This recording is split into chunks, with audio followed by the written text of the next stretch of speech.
So we are back on the TOKA Music podcast for the final episode of the season. And of course, we have Nadi with us. What's up, Nads? Hello, guys. How's everyone doing? Good. And the special guest we have today is a very good friend of TOKA, actually. She's been on TOKA, featured many times before. So, Christina, welcome to TOKA again. Hello, thank you so much. I'm so happy to be here today. We're so happy to have you here as well. As we always do on TOKA, please introduce yourself. Of course. So my name is Cristina Lazic. I am a DJ and producer from Italy, even if my name sounds Serbian, because that's my husband's surname. And I am here because tonight I am playing at a club called Gate 2. And I have been in the industry for the last 7-8 years. Yes, I've released the music on labels like Rebellion, Bondage Music, TBX, Moxie, and I've recently also launched my own label, Lazic. We're going to talk a lot about it. Of course, it's a label and also mentoring program.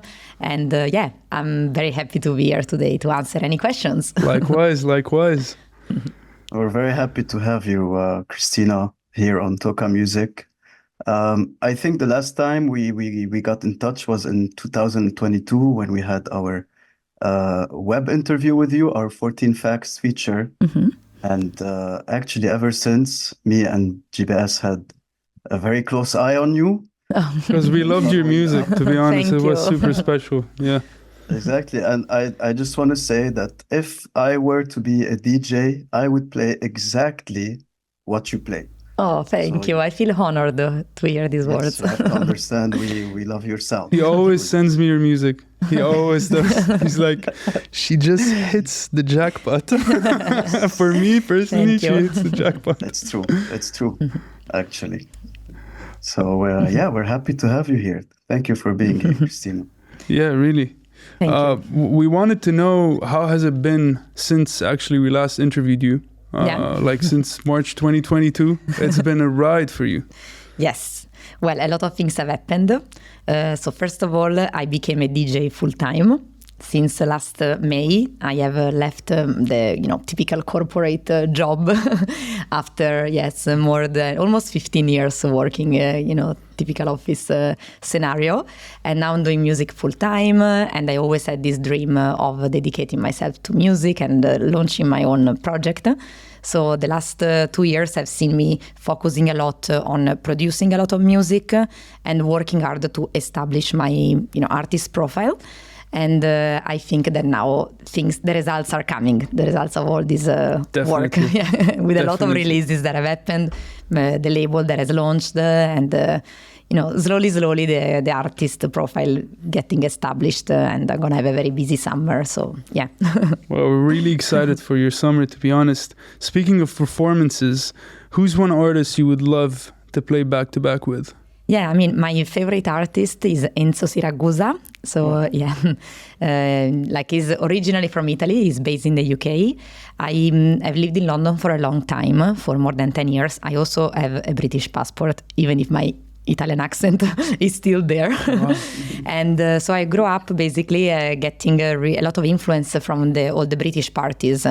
For example, Fuse, Solid Grooves, and all of this kind of vibe. And Enzo Siragusa for me has always been very visionary in a sense that I love his music. Wow. I respect a lot his label.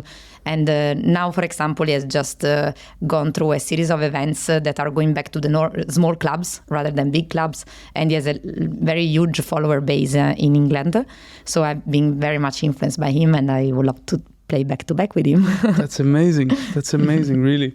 Is he the same artist you would like to collaborate on a track with, or would that be someone else? Well, when it comes to collaboration, there are other producers that I think I may have a better association with when it comes to sound.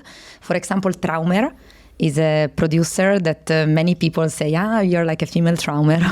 So I think it would come quite naturally to produce with him. I think Nadi would agree with that, because his second favorite artist is Traumer. Oh. Actually, yeah.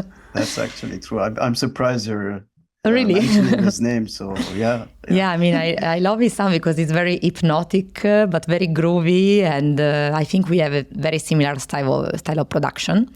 I actually also played last year at Get Traum, is a party in Milan. Yeah. Nice.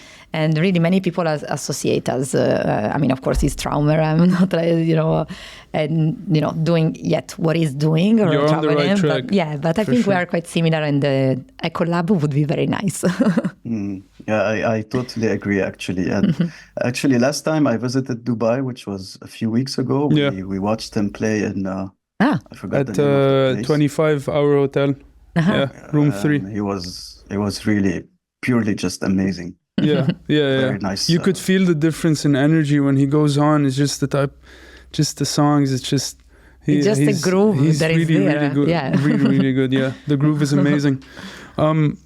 Now since you mentioned Lazic Records, you've launched it recently, and I'm pretty sure you have a lot of plans for it. I mean, it's so special when an artist launches a label. I mean, when we launched TOKA Music, the label. It was very special for us. So we would love to know how it came about, and if there's an aspiring producer that wants to get signed on Lazic Records, what are you looking for in an artist? Well, so the idea of Lazic came from the fact that when I left the full-time job, I was like, I want to do something a bit entrepreneurial. In the first place, a label. It had always been a sort of a dream for me. So I started off looking for a name. And then I found out that in French slang, the surname of my husband, Lazic, you say Lazic, and in French slang that means the music, because it's la musique. Really? So Lazic. Really? Yeah. Wow. It's actually several French-speaking friends of mine. For example, the best friend of my husband, who is from Morocco and he speaks French, he was always telling me, Lazic, la musique. So I was like, let's call this label Lazic. I mean, it's the music. It's perfect. Yeah, and then I left Google last year in May, and then between May and July, I started thinking how should it be called, how should it look like, and then from July until March this year, which is when I launched it, I focused on building a strong identity, both when it comes to sound, of course, as well as when it comes to branding and storytelling. I come from the world of marketing, so for me that was kind of an obsession to do things well from a branding perspective. So when it comes to sound, of course, I was like, it needs to be a sound that reflects my own style. And as you know, I have been releasing music on other people's label, and Damian Lazarus has been a key figure. Shout out to Rebellion, to be honest. I think this is the label that we've mostly worked with on TOKA. We've mostly premiered tracks for Cross Sound Rebels and Rebellion. Amazing team, amazing music. And they just really the consistency and the eye. Amazing, yeah. Yes, and so, I released on other people's labels, but a lot of times my music was being rejected because it was either too progressive or too melodic or too minimal. So I was like, that's my music, it's my sound, it's somewhere in between these words. So let me start my own label. And 100%. I noticed that there were more, producers that were making similar style to mine. So this was my opportunity to kind of build a sort of a collective and a movement with my type of music and my sound. And then, of course, I wanted to do it, in a way that would look also professional and serious from a storytelling. So I, identified this the symbol of the moon, which for me is a symbol of motherhood and the femininity in the night. Wow. And it also has the shape of a sea, like my name, Christina. So I was like, this is, I want to bring that sort of light in this kind of underground dark world. Because I really like, also that raw minimal type of music, which is very underground, vinyl only. And then based on this idea of the moon, I developed this storytelling of being a label that would also empower people. I am a mother, and I'm very proud of being a mother. And I think I have this kind of empowering aspect. I like to see people grow and to see people improve and being happy. That's amazing. So my objective is that of really involving producers that are very proactive and motivated and, of course, talented, help them grow with the project, which is why whoever is releasing on Lazic are like new up-and-coming producers, and then I involve more established remixers, which can help, boosting also their kind of, image. And and then on top of that, I've also launched a mentoring program called Mentorship, which is helping aspiring DJs and producers to learn those marketing and branding skills that can help them, grow. Because I think that if I was able to let's say, succeed as a DJ in the last few years, it's because, of course, music has to be good. The branding. But branding and being able to communicate. And when it comes especially to my genre, a lot of people are seeing like social media or in general marketing as something that you should be, scared of. Yeah. So with this mentoring, I'm helping them with self-confidence, with building, a kind of a strategic mindset to know where you want to go in X amount of, months, years, etc. And then, of course, to communicate, to build your brand and to be more self-confident, to talk about the good things you do. So when it comes to involving people in the label, I'm looking for potential talent that, of course, makes great music aligned with the sound that is my sound, but also people that I can see have that eager to... They're hungry. Eager, yes, they're hungry for, improving themselves and bringing something new to the scene. So, yeah. I remember you once posted about what should a DJ do to boost his marketing strategy. Yeah. And that's true. You gave right? tips. Yeah. So it was the cappuccino. I started this, series, which, there is a new video coming in a few days called The Cappuccino with Cristina Lazic, because many people think I'm Serbian, but I'm not. So I was like, I want to show that I'm Italian, so let's choose a cappuccino. Very simple, nice. Symbol of Italy.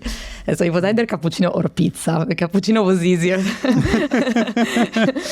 And so having this cappuccino, I'm just talking about some of the topics that then people can deep dive on during the mentoring program.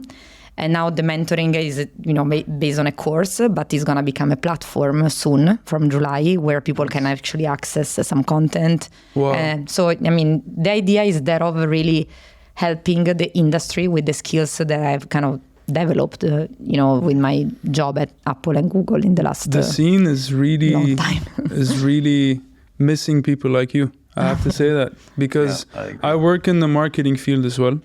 And I resonate a lot with what you're saying. You're a natural brand storyteller. You can easily tell a story for a brand. You can develop a story. You can develop an artist, because at the end, an artist has to become a brand at the end. So the scene is really missing people like you, so genuine. And me and Nadi would agree, because us at TOKA, we want to give room for newcomers. We want to give a voice for. We always say that we want to prioritize artists and producers from our region, because we want to push the envelope here. And I feel like you are the one that's also trying to open the door for artists that are hungry and want to get it out there. And you want to not just help them with the music, you want to help them with mentorship, you want to help them with branding and marketing. So you're applying everything that you've learned to help them. So for me, it's inspirational. I was touched with what you were saying, because I see a lot of what we want to do as well, and it's amazing, really. Thank you. Yeah, and now, there are so many independent artists. Yes. And the more there are, artists releasing independently, the more they need to have those skills. They can't just put the music out there. Otherwise, it's a pity, because they work very hard on the technical part, and then the music stays there. Very little plays on Spotify, 100%. No, presence. They can't get bookings. So, that's why I came up with this. But I'm just wondering how do you do all this, being that you have a family, your mother, I believe you have a yes, I have a daughter. Yes, well, I work a lot. But let's say that I got trained very well from American companies like Apple and Google to work very efficiently. So it's still work in progress. I mean, I am I'm very lucky to have had this kind of training for the last 15 years, because now I can apply whatever I've learned. And I'm working a lot, but I love so much what I'm doing, and I can see that there is really a need for it, and there can be an impact that I don't mind. And of course, I take time to stay with my daughter. And by the way, since the last year, I am much more present with my daughter, because before I was doing my job 5 days per week, and then in the weekend I was playing almost every weekend. So now I work, I still work a lot, but it's all focused on music, and I'm more flexible to spend time with Sofia, my daughter. That's amazing. Is there any advice you could give to mothers who are aspiring to become DJs, producers? Yes. I mean, I started DJing during my maternity. So Sofia was 6 months. I always do the crazy things that people are going to be like. For some reason, life has always made me, make choices that were not standard. Life hits you when you least expect it. Yeah, exactly. But basically, I was on maternity, and this friend of my husband, by the way, randomly, her name is Cristina Lazic. Yeah, and she told me, do you want to join me for a DJ course? You love electronic music so much, you love music, come to do this DJ course with me.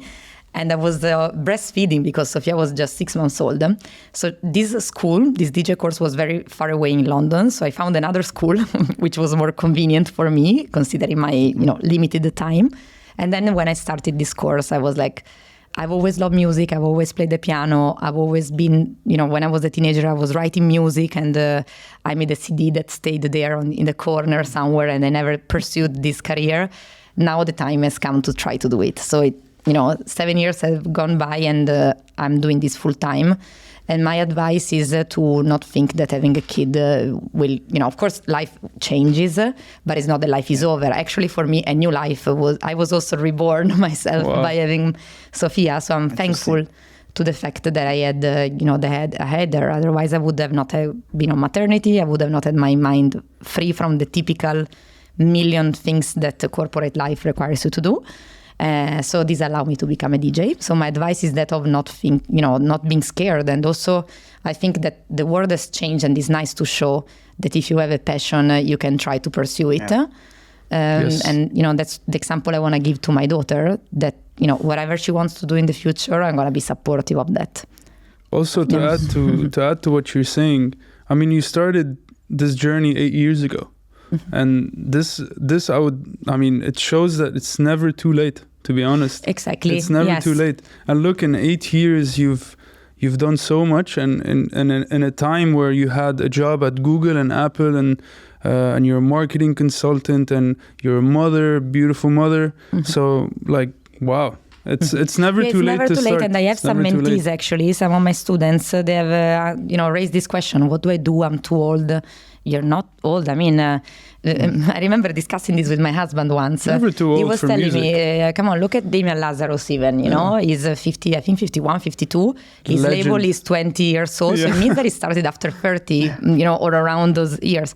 So come on, it's, I'm actually happy that I started when I was 30 years old, being a bit more mature, being understanding what I wanted to do, be more responsible.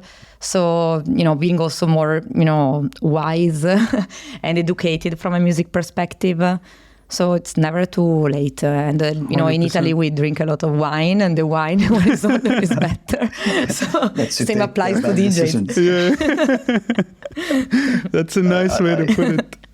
I agree with you with it's never too late. If I want to give my example, for instance, 2 years ago, I decided to come to Paris to do another master's because I wanted to shift this journey.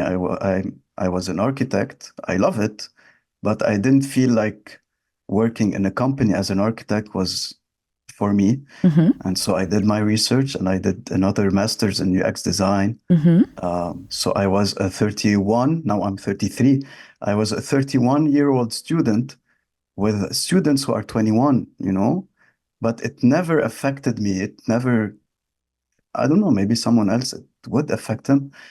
But yeah, it's never too late. That's what it's never too late, man. It's all mental, to be honest. I believe if you're ready for it, don't hesitate. It's never too late to just shift and say, you know what? No, I don't want to do that. I want to do that. I mean, we only live once, so why would you just say, I'm going to give up on my passion or dream because of age? Yep. I think it would be, silly. Exactly. Yeah, I've known Neddy when he was an architect, and I know him now when he's a UI UX designer, and I feel like he has more of a purpose now because it's not that he threw everything away from architecture. He used he used the design aspect of architecture and he started to apply it in his new life. So it's also another reason why it's never too late. Mm-hmm. So exactly. And speaking of you being a mother and having a beautiful daughter, I would like to know if your daughter once decided to become a DJ and an artist in this world, what advice would you tell her? Okay, so first of all, my daughter also plays the piano, and yes, she likes more classical music. Is she a natural piano player like you? Because we remember that you told us in our 14 Facts interview that your fun fact is that you can play any melody on the piano by ear. So you're a very natural piano player. Yes, so I don't know if she has that. I mean, she's very fast learner, but yes, she's more like into studying and, practicing, and then she gets it quite fast. That's amazing. But still, she loves music, but not so much electronic music, I have to admit. But all her girlfriends at school, they all want to become a DJ. Like, that's the new trend. All the kids want to become a DJ. Half the biggest DJs in the world are Italian. Yes. So is it because of you that they want to become no, not DJs, because of me. It's just that there is a trend about people want to become DJs, and also kids nowadays, which I didn't know. So right now she doesn't want to become a DJ.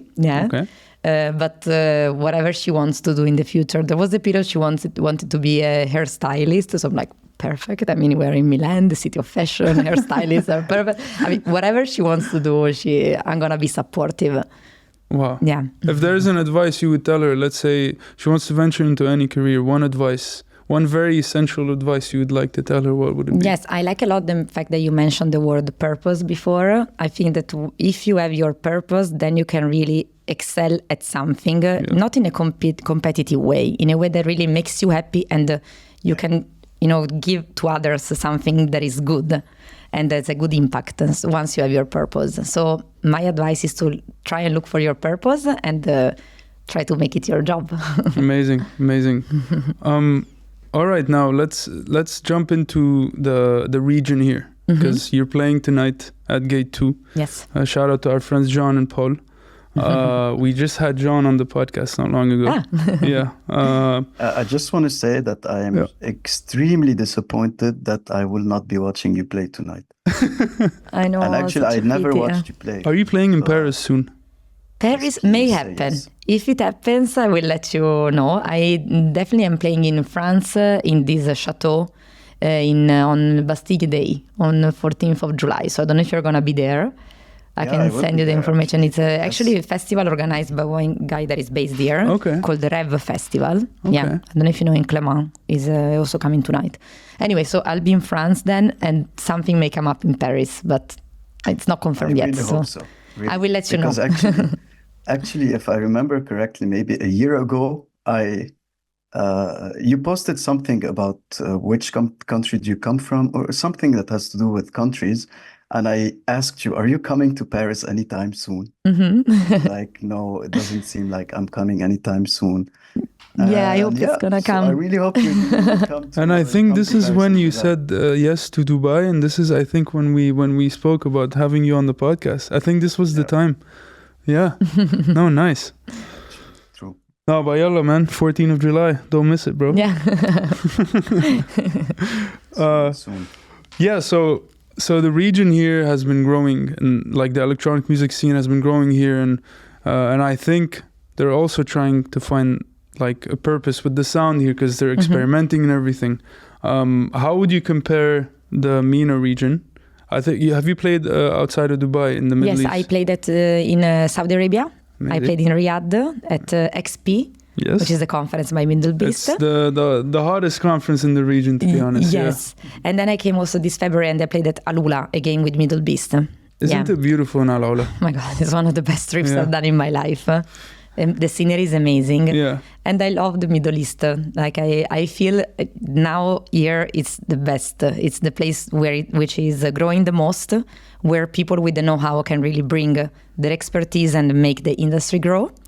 When I actually met some of the girls from Middle East at IMS a couple of years ago, I was amazed. I didn't even, couldn't even imagine that in Saudi Arabia there would be, people, including women, fostering, the music industry. So I actually reached out to one of these girls that was interviewed in the panel, and I was like, no, wait, I need to be, talking to you. This is amazing.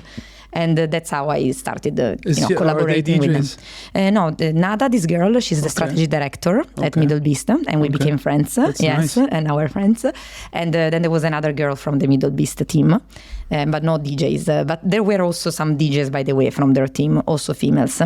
Because the one thing that I like about Middle Beast is they're pushing the female Saudi DJs as well as much as the male. So it's amazing to see that.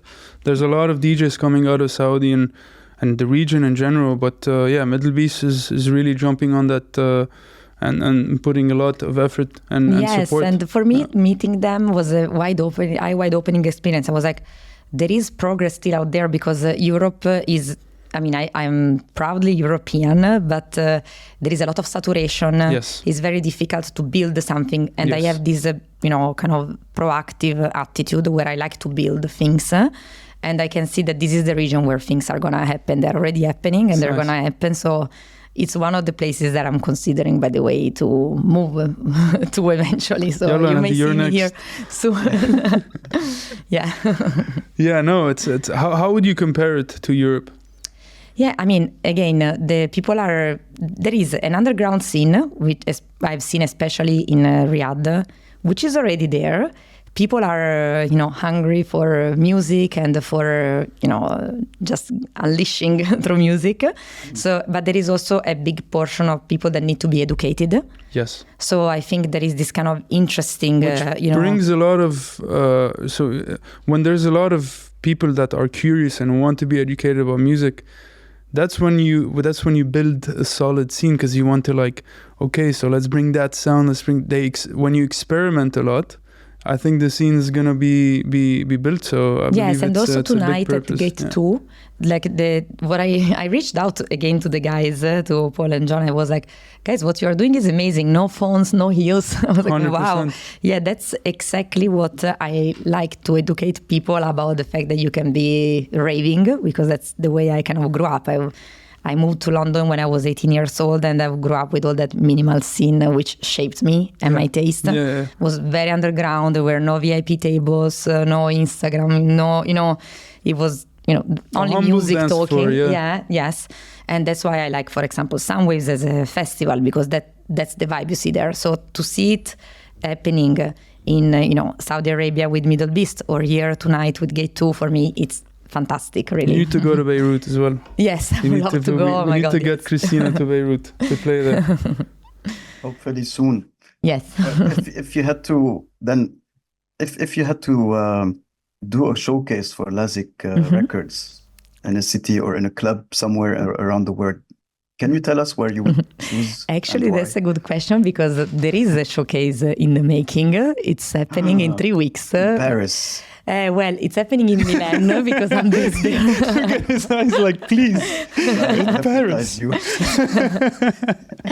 It's actually happening in Milan because I'm based there now, and it's your hometown. It's my hometown, and I'm basically, collaborating with another label from another DJ and producer from Milan, who is also having his own label in the minimal deep tech scene. So I actually reached out to him. I was like, oh, finally someone in Milan who is, playing my same type of music and wants again to shape this kind of music scene in my hometown, which is very well known for fashion rather than music. So together we're joining forces, and we're going to have a showcase on 17th of May. And with our, the DJs and producers of our labels. That's nice. Yeah. And hopefully it's going to be amazing. We're really working hard on that. But when I went to Gate 2 earlier today, I saw it. I was like, it would be nice to make a showcase here. So, I'm going to work on making a sort of a, tour, a road show of showcases. Yeah. Well, good luck with that. Thank you. Nadi wants Paris. That's what he wants to see. Help me find the location and we make it happen. Okay. Nadi, picture this. picture this. She does a Lazic Records showcase at Paris, and she's headlining back to back with Tromet. Yeah, exactly. That could be very interesting. Oh my God. That's the cherry on top. I don't think I can join because it will be too much. Maybe it's better for me to stay at home. But, yeah, really looking forward to hear you play one day. Yeah. I'm a big fan and I've never watched you play, so it's a bummer for me. So hopefully soon. 100%. What is one show that you never forget and why? Okay, so a big one happened last year in Ibiza, my only show of the summer. Yeah, again with Damian Lazarus. He called me to play, and I was supposed to do the opening slots. And like 2 hours before, he writes me and he tells me, "Listen, your set is actually going to last 3 hours." And after me, there was basically back to back between Damian Lazarus and Upfire. Wow. So I had the opportunity of playing for 3 hours at Ibiza, and it was amazing. It was really amazing, and I got compliments from the Dubfire, from Damian. I had so many friends coming to support. It was like to play at the best club in the world before two legends for 3 hours with such nice vibe, and all my friends there, my husband, and also Sofia was in Ibiza. She, of course, was at home with the kids of other friends who were there, and they were sleeping. But it was really nice. It was nice to have the family around. Yes. I mean, also speaking of Damian Lazarus, he's been supporting you, like I think the most in your career, right? Yes. We want to know your how did you reach out to Crosstown Rebels? Did you guys meet, or how was that relationship? It's interesting. So basically, it was 2021, and I had just finished my first 2 tracks. So beginner's luck, I admit. So basically, there's always luck. Yeah. There always needs to be luck, so it's normal. So basically, I sent the tracks around to some friends asking for advice. And one of them, who had released music on Crosstown, tells me, "Listen, this music could be nice for Damian Lazarus." I didn't know Damian. I didn't have any connection. So I sent the demos to the standard email address of Crosstown. I think that it played, on my side, the fact that it was still COVID time, so they had more time to listen to demos. And after 2 months, I remember I posted a story of myself listening to one of the tracks in my house, I remember. And this person that I didn't know answers the story, and he tells me, "Hey, I'm listening to this track right now." And I'm like, "Who are you?" And it was Paolo, who is the A&R of Damian. Yes, wow. Paolo Bartolomeo. And now we became friends. And he told me, "We like your music, we're going to be in touch." So I was like, oh my God.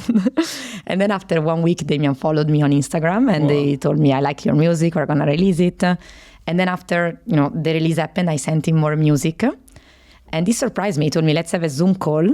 And he told me, "Do you want to record a mix? And I would like to, I like your music. I'm going to release also this new music you sent me." And then we had another Zoom call, and he told me, "Listen, I want to, to give you some good news. I decided that you're going to be opening for the High Ibiza season together with other 3 DJs. So that he basically gave me the opportunity to play at High the following summer. That's amazing. Without having ever met him in person, just on Zoom, he kind of decided to bring me, in the family. And I think you're continuing is like... you are a resemblance of Damian. Like you want to push also other producers. You want to help, and it's amazing to see a legend like him, who has had Crosstown Rebels for 20 years now. That's 2 decades. That's amazing. He just takes that initiative to, what, I just like the music. I see that there's something good, and he just puts all the energy to help. It's amazing. Yes, really. For me, it's an example. Yeah. Like I follow, I look how he's doing, with the Crosstown and whatever, I try to kind of replicate. Of course, there always needs to be a reference. Size. Always. Yeah, for me, it's sort of a mentor. I'm trying to mentor other people, and we became friends. Yes, he knows very well my husband. I know his girlfriend. It's like it. It's nice working relationship. Yeah, I bet 100%. So ever since we had you on our 14 Facts 2022 until now, you've achieved a lot, really. we want to know, what are your plans for this year? What do you expect? Are there any new releases? Yeah, of course. So there is gonna be a couple of releases happening on digital and vinyl in the next 3 months. The first one is on an underground label called Satya. I don't know if you know it. It's a label by Yoko. It's a label that is growing a lot, and I'm kind of very proud of the fact that I have Sepp remixing me. Sepp is very big guy in the minimal. B's, right? Yes, it's in a exactly. Beat. Yes. Yeah, wow. Yeah, good sound. Yes. And then I have the next EP is going to be on my own label, Lazic, and it features also remixes by Nuzao and Losoruba, and it's also going to be on vinyl, the only vinyl release of the year for my label. Amazing. Yeah, and then I have, I don't know if I can say, but I've remixed a very big artist. I don't think I can reveal much more. He actually reached out to me and he told me, I like your track Secrets, I like Mirror, I like this one. Like, how big? Let's say. It's been top DJ in the world a while back. Okay. Yeah. Amazing. And so he reached out on Instagram telling me, I like 1, 2, 3, 4 tracks of yours. Please, can you remix one of my tracks in this style? So I was like, okay. Wow. It's going to come in July. Yeah. And then, there are more releases coming in the year. And of course, Lazic, I'm planning to kind of, make it grow and launch this platform, this educational platform. And then I'm going to be basically in Ibiza most of the time during the summer because I have many gigs there. I mean, I'm not moving there, but it's like if I was living there for, I have 7 gigs. It's confirmed. your reference point, so you could stay there. If you have more than 2 to 3 gigs, why not stay there? Yes, I mean, it's a bit difficult to organize logistically, but I have several gigs there. I'm starting with the Amnesia opening on the 11th of May. And then I'm doing all my favorite parties like Paradise, Solid Grooves, Pyramid, Ants. So yeah, should be busy. Legendary parties, to be honest. You're playing at the best parties in Ibiza. Yes, I think this summer will be. Have you played in Amnesia before? No, and I'm actually opening the Amnesia Terrace, which for me is like a dream. I think it's the next to Space in Ibiza. It's the most iconic space, to be honest. Yes, I mean, I still can't believe it. Yeah. I remember when you announced it, you were starstruck. You were so happy. Yes, I don't know. I can't believe it. I've already played at Space Miami, which is another great location, and now for me to play at Amnesia and also next week in Soundwaves, these are like things that I've always been, dreaming about. So. Amazing. So speaking of shows and your shows and tours, you're playing in a few hours actually at Gate 2. We did mention it. And also you're going to be recording a set for us. Yes. Not here, but you're going to be recording a set for the TOKA Mix series. We want to know, what would people expect of your set at Gate 2 tonight, and what can they expect from your set for TOKA? Yeah, that's a great question. So, tonight I play at peak time. Yeah, I heard it's going to be a 2.5 hours set, which is great. I love to do long sets. So I think I'm going to play music on the minimal deep tech front with some, melodic touch as always. I always like to surprise people with the melodic elements.